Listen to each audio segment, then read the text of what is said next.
Россия с начала Нового года усилила контроль над иностранными мигрантами. Для этого был внесен ряд изменений в миграционное законодательство Федерации, согласно чему срок временного пребывания иностранных граждан без специальных разрешений сокращается вдвое.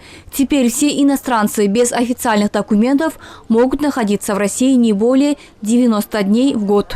Иностранцы без разрешительных документов ВНЖ, РВП, трудового или гражданского правового договора смогут находиться на территории России только 90 дней в течение 1 года. Кроме того, данный федеральный закон вводит новый правовой режим, режим высылки, который будет применяться в отношении иностранных граждан, находящихся в Российской Федерации, но не имеющих законных оснований для пребывания, проживания в Российской Федерации.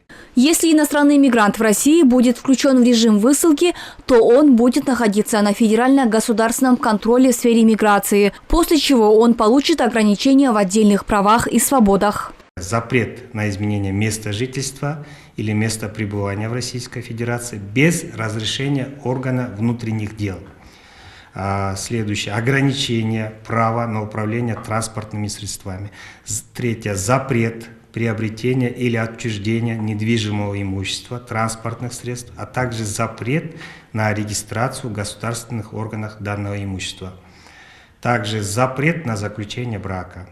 Отказ в открытии банковского счета и осуществлении иных банковских операций. За совершение правонарушений будет применяться административное наказание депортация из России. Такие ограничительные меры вступят в силу 5 февраля текущего года. До этого числа граждане, находящиеся в Федерации, должны привести в порядок все документы. Иностранные граждане вправе без выезда за пределы Российской Федерации и без учета заявленной цели въезда в Российскую Федерацию могут обратиться в территориальные органы МВД в России непосредственно сами, либо через многофункциональный миграционный центр города Москвы Сахарова по вопросу урегулирования своего правового положения. Они должны подать в уполномоченный орган заявление о продлении срока временного пребывания в Российской Федерации и предъявить заверенную работодателем копию трудового или гражданского правового договора. Согласно новым требованиям, иностранные граждане в России в обязательном порядке должны сдать биометрические данные, пройти медицинское освидетельствование и не иметь задолженности по налогам, пошлинам и другим сборам, которые требуют законы России.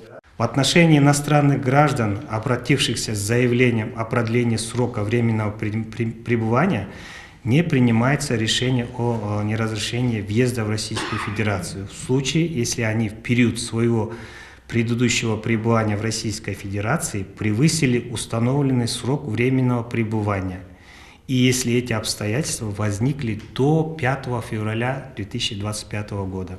Отметим, что на сегодня на территории России официально находятся 376 907 граждан Кыргызстана. Изменения в российском миграционном законодательстве требуют в том числе и от граждан Кыргызстана более тщательного подхода к оформлению необходимых документов для законного пребывания и работы в России.